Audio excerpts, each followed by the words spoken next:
Salut. Une autre question pour Orelsan. Oui. Vous vous présentez?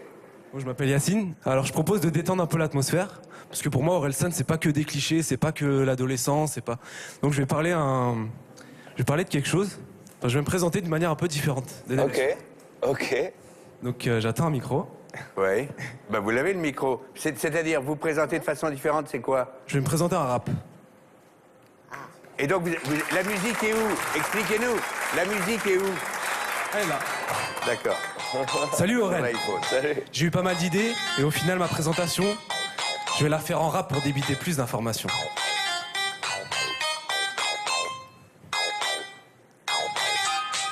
Je me présente, Yacine, 20 ans, célibataire, taffeur, chargé de com et franchement pas rappeur. Amateur de manga comme One Piece, Ranma ou encore Hunter x Hunter. Mais attention, la production pour laquelle je bosse lance un programme innovant, renversant, beau gosse, un tout nouveau manga live, non, pas d'erreur. S'agit de faire un manga avec des vrais acteurs. Un tout nouveau délire venu tout droit du temple Sakura.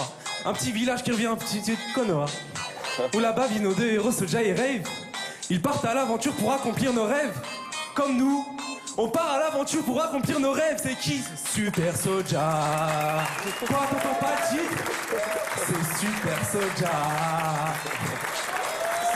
Ok. Si tu veux en savoir plus sur le concept, il y a moyen qu'on se voit tout à l'heure, ce sera plus net. Ok. Et la question? Alors, Et la question? pour la question, donc comme je disais, on parle beaucoup de Orelsan sur les clichés et tout ça. Ouais. On parle jamais des mangas. Mais Ouais. pour moi, Orelsan, il assume vraiment le côté manga. Je voulais savoir si ça c'était vraiment imprégné de ton univers. Parce que je pense que comme on voit dans tes sons, t'en as regardé souvent.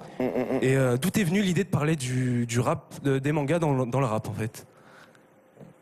De parler de manga dans le rap, en fait, il y a un style de manga qui s'appelle shonen, qui est les mangas les plus classiques, genre Dragon Ball, Naruto, c'est l'histoire d'un jeune garçon, en gros. Et je me reconnais beaucoup dans ce genre de personnage, un peu genre un peu timide, qui va parcourir un rite initiatique et accomplir des grandes choses. Et ce style de manga correspond bien à ce que je voulais raconter dans mon premier album. Donc je me suis inspiré. Et puis voilà, les mangas, ça représente aussi beaucoup de notre génération, quoi. On a grandi avec ça, on en regarde depuis qu'on a l'âge de, je sais pas, de 3-4 ans. Et donc du coup, c'est quelque chose déjà, c'est quelque chose que j'aime beaucoup et qui me ressemble beaucoup, quoi. Vous trouvez qu'Yacine avait le texte, mais il avait aussi la technique? Ah, il avait ni la technique, ni... Comme j'ai dit, je suis pas rappeur. mais c'était marrant. Et c'est surtout beaucoup de courage. Bravo Yacine, merci.